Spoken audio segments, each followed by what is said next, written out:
Si vous avez beaucoup d'images à proposer, à afficher sur une page web et que vous souhaitez qu'on puisse défiler vos images les unes après les autres, comme un album photo, vous allez créer un carrousel d'images. C'est très simple, on se positionne dans la page où on veut mettre notre carrousel, on revient dans l'onglet Insérer et on choisit tout simplement Carrousel d'images ici.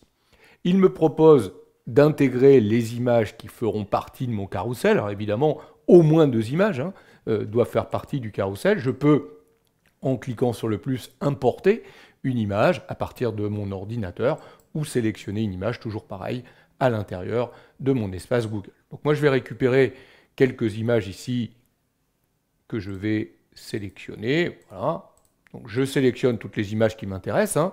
Donc j'en ai 5 ici, je les insère. Elles viennent se placer. Vous avez vu qu'il est possible, si on s'est trompé, de supprimer une image.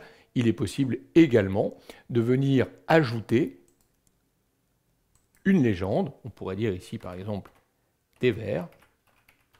Et un texte alternatif qui sera utilisé si on n'affiche pas l'image ou, là encore, par les moteurs de recherche pour affiner vos mots-clés, la façon dont votre page sera retrouvée par les moteurs. Donc là, c'est la partie alternative. Vous savez que beaucoup de moteurs de recherche vont regarder le texte alternatif des images et l'utilisent pour référencer votre site.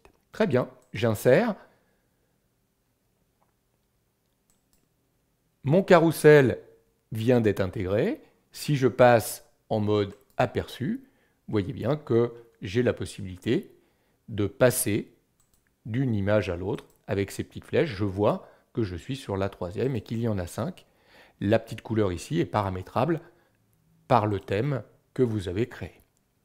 Si je reviens dans la partie thème, que je reviens sur l'édition du thème pure nature, dans composants, vous voyez qu'il y a bien le carrousel avec le point actif, la couleur du point sélectionné.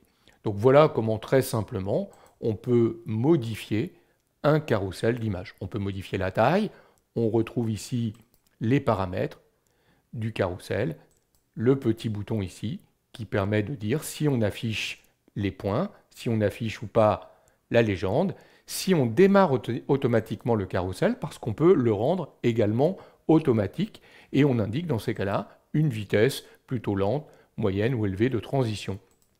Ça veut dire qu'automatiquement, on va passer de l'image 1 à l'image 2 à l'image 3 de façon automatique sans qu'on ait besoin d'aller cliquer sur les petits boutons. Voilà comment très simplement on intègre un carrousel d'images et on le paramètre à l'intérieur d'une page Google Sites.